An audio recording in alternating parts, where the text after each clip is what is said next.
pessoal, tudo bem? Thiago da Capitalismo falando. Antes de mais nada, peço aí para quem não é inscrito se inscrever no canal e se gostar do vídeo dá um like e compartilha. Assim também para vocês ativarem a notificação ali para receber novos conteúdos, tá? Hoje a gente vai falar um pouquinho a respeito de dividendos, né? Para quem quiser conhecer mais a respeito dos nossos produtos, nós temos produtos de renda fixa, fundos, o Invista em Ações, que traz as recomendações também de ativos bons pagadores de dividendo.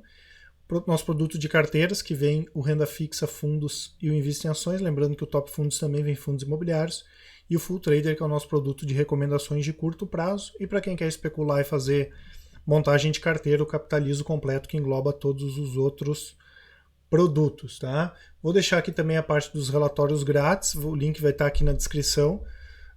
Deixa eu só abrir de novo aqui, ainda para quem não baixou, tá? Nós temos atualizado aqui o relatório do Verde AM, que é um fundo multimercado para quem, um fundo de previdência, que é uma das nossas recomendações. Relatório de fundos imobiliários que traz um panorama do mercado imobiliário, uma recomendação de fundo imobiliário e também o relatório da BB Seguridade. Para baixar, pessoal, é só colocar o nome e o e-mail, vai fazer parte do nosso mailing também. Colocando celular, a gente convida para fazer parte da nossa listagem do Whats. E para fazer parte da nossa listagem do Whats direto, o link vai estar aqui na descrição também, tá? Lembrando, né, pessoal, que é lista, não é grupo, né? Então, às vezes, a gente demora 2 dias, 3 dias, às vezes, para incluir todo mundo, mas nós incluímos todo mundo. E aí vocês podem tirar as dúvidas de vocês de maneira individualizada também, tá? O link vai estar aqui na descrição. Então, como eu falei, hoje a gente vai falar um pouquinho a respeito de dividendos. O link desse post vai estar aqui na descrição também, né? A gente atualiza ele aí de 2 em 2, ou uma vez por mês, pelo menos, para falar um pouquinho a respeito de dividendos. E hoje nós vamos falar um pouquinho a respeito dos maiores yields, né? Esse indicador, o Dividend Yield, ele é bastante utilizado, né? Ele mostra, ele correlaciona o quanto a empresa pagou de dividendos em relação ao preço atual da ação, né? Então pega o pagamento dos últimos 12 meses e divide pelo preço atual da ação e a gente vai ter o Dividend Yield. Então vamos supor que a empresa pagou R$10 nos últimos 12 meses e o preço da ação está custando 100 no mercado, o dividend yield seria de 10%. Lembrando que tem um outro indicador que é bastante importante também, que é o payout, né, que é o quanto do lucro a empresa distribui, né? E o que a gente busca, na verdade, é um equilíbrio entre as nossas recomendações, né? Que o Daniel sempre comenta. O interessante é a gente buscar ativos que tenham bom potencial de crescimento e que possam também aumentar o pagamento de lucros ao longo do tempo, né? Até porque a empresa que normalmente distribui muito lucro, né? Ela tem um payout muito elevado, pode significar que a empresa não esteja enxergando muito crescimento ou que ela não tenha muito para investir no longo prazo e aí dificilmente o lucro dela vai aumentando ao longo do tempo, tá? Então a gente busca as duas coisas, tanto ativos que tenham potencial de crescimento e ativos que possam aumentar o lucro para aumentar o pagamento de dividendos no futuro, e também ativos que nem são bons pagadores de dividendo, né? Tem muitas empresas, a gente pega hoje todo mundo comentando a respeito da Ambev em função da queda das últimas semanas. Ambev é um ativo que pode pagar bastante dividendos num horizonte, num prazo maior de tempo, né? Hoje ela não tem um yield elevado, apesar de ter um payout mais elevado, né? Mas é um ativo que a partir do momento que ela desalavancar, ela pode pagar um dividendo maior. Eu falo sempre a respeito do Itaú. Quando eu comecei a investir em Itaú, ninguém falava como um excelente pagador de dividendos e hoje é comentado como um bom pagador de dividendos, assim como a gente tem outras empresas do setor elétrico que hoje mesmo já distribui uma cacetada em dividendos, vamos dizer assim, tá? Então importa o payout também e importa o dividend yield, e mais importante que isso é a possibilidade, né, ou o quanto a empresa pode crescer no longo prazo para aumentar o pagamento de dividendos, né? A gente acompanha agora uma empresa que era super conhecida pelo pagamento de dividendos, que o negócio dela foi para o brejo, que é a Eternit, que é amianto, ninguém mais quer trabalhar com amianto, né? E ela sempre foi uma empresa considerada boa pagadora de dividendos, então a gente tem que ter, como eu falei, cuidado em relação a isso. Não é só olhar o dividend yield, mas olhar por que aquela empresa está com dividend yield elevado, né? Pode ser que a empresa esteja com um valor com um preço atrativo mesmo, né? e pode ser que a empresa tenha perdido um pouco o fundamento ou perdido bastante fundamento, e em função da queda do preço das ações, o dividend yield pode ter aumentado também. Né? Tanto quando a gente olha aqui, ó, tem dois casos que a gente tem comentado bastante nas últimas semanas, né? A Múltiplos e a Smiles, né? Inclusive, o Daniel já tinha lançado o relatório recomendando venda da Múltiplos, né?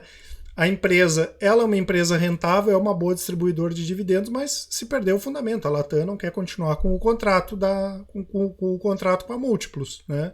Então, por um lado, a gente tem um yield hoje que é bastante elevado, na casa dos 10,85%, e em compensação, em 12 meses aí as ações caíram 32%. A Smiles, a mesma coisa, tem um yield hoje na casa dos 11%, e em 12 meses as ações caíram quase 60%, sendo que a Smiles cortou o pagamento de dividendos. Né? Eu não estou dizendo, pessoal, que as empresas não sejam boas. As empresas são boas, elas dão dinheiro e por isso mesmo que elas estão sendo incorporadas tanto pela Latam, no caso da Múltiplos, e pela Gol no caso da Smiles. Né? Mas nem sempre olhar só a questão do dividend yield quer dizer que a empresa é boa. Né? Isso acontece também com fundos imobiliários. Às vezes tem um fundo imobiliário que o locatário, principalmente para fundos menores, o locatário já avisou que vai sair no outro ano, vai sair daqui a 6 meses do imóvel, o fundo derreteu e o dividend yield explodiu, daí as pessoas querem comprar aquele fundo imobiliário porque o yield está alto, e elas nem sabem, às vezes, que o locatário já pediu para sair no outro ano, e justamente por isso que o yield acabou ficando alto, pela desvalorização das cotas. Né? Então a gente tem alguns exemplos aqui, né, pessoal? Exetec, né, do setor de construção, que é conhecida como uma boa pagadora de dividendos, está em primeiro aqui no ranking, 16% do yield, e negativa, ela caiu 1,21 nos últimos 12 meses. Esse ranking aqui, pessoal, ainda é da semana passada, tá? Então, em termos de volatilidade de retorno nos últimos 12 meses, vai estar um pouco até maior, né? Esse aqui tá puxando um pouco para baixo, está mais conservador aqui o retorno. A Comgás, né, também é uma empresa conhecida pelo pagamento de dividendos, né, 13,78 e 10,31 retorno em 12 meses. Transmissão Paulista, 12% e 33, subiu 0,33. A Triunfo, que é uma empresa que tem problemas também, né, problema com Polícia Federal, recuperação judicial, é uma ação que tem o yield de 11,25, caiu 50% nos últimos 12 meses. A Vivo, Telefônica, 11%, com queda de 18%. A Smiles é o Múltiplos que a gente já viu. A Home, que é uma small caps, aí, yield de 10,53%, subiu 30,15%. A Copel, que é um ativo que a gente acompanha bastante, 10,51%, mas está praticamente estável em 12 meses. Copasa, 9,52%, 38% de alta. E a Cielo também, né, uma empresa que é muito lucrativa, tem bastante caixa, mas as ações acabaram caindo, né, 38% em 12 meses, com yield aí de 9,51. Depois vocês olham o restante das ações, né, pessoal, tem outras ações aqui, mas como eu falei, é importante sim a gente ver essa questão do yield, mas não imaginar que o yield vai ser o fator decisório para escolher uma ação que é boa pagadora de dividendos, tá? E como sempre, né, pessoal, eu gosto de utilizar aqui a Itaúsa como exemplo, é que a Itaúsa é mais fácil de pegar as informações, né? Vocês estão vendo esses pontinhos pretos aqui, deixa eu só... Esses pontinhos pretos aqui são todas as vezes que a Itaúsa pagou dividendos, né? Ah, Thiago, como é que funciona a política? Depende da empresa. O Itaú paga todos os meses, tem empresa que vai pagar 2 vezes por ano, tem empresa que vai pagar 4 vezes por ano, né? Enfim, e lembrando que é tanto o dividendos quanto o juros sobre capital próprio, né? São os dois tipos de proventos que as empresas pagam para a gente, além, óbvio, pode ter bônus de subscrição, pode ter desdobramento, mas em termos de remuneração, os principais são os juros sobre capital próprio e também o dividendos, tá? Então, o que a gente tem no caso aqui da Itaúsa? É uma empresa que paga um dividendo de forma constante, e também se a gente pegar, por exemplo, aqui de 2000 para cá, as ações subiram aí mais de 5.500%. Então, eu tenho o pagamento de dividendos e tenho também a alta das ações. Para vocês terem uma ideia, deixa eu só abrir o site aqui. Só abrir o site aqui, ó. Eu peguei aqui os valores nominais, tá? Não vou nem pegar os valores descontados, mas o valor que estava na época, Se a gente pegar lá em 2000, por exemplo, e agora a gente vai ver o nosso yield, que é importante também, né? Não só ter o indicador de dividend yield, mas o que importa mais é o preço que a gente pagou as ações. Vamos pegar aqui como exemplo aqui Itaúsa.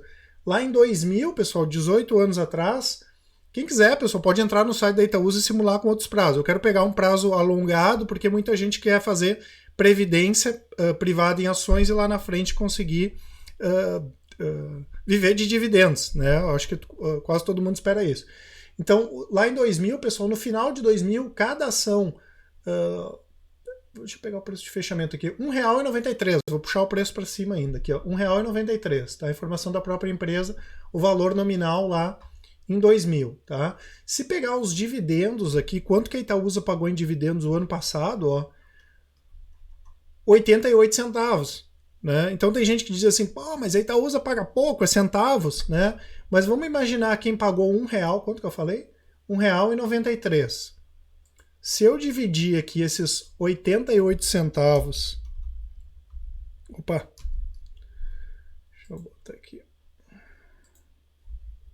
Se eu dividir 88 centavos por R$1,93, vezes 100 ali para a gente colocar em percentual, quanto é que dá, pessoal? Dá um percentual de 45%.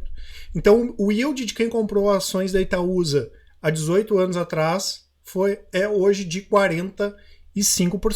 Por isso que é importante também a gente olhar sim o quanto a empresa paga de dividendos hoje, mas o mais importante ainda é a expectativa do aumento do pagamento de dividendos no longo prazo. Né? Tem muita gente que pergunta, né? O Buffett não gosta de dividendos, a Berkshire Hathaway não distribui dividendos.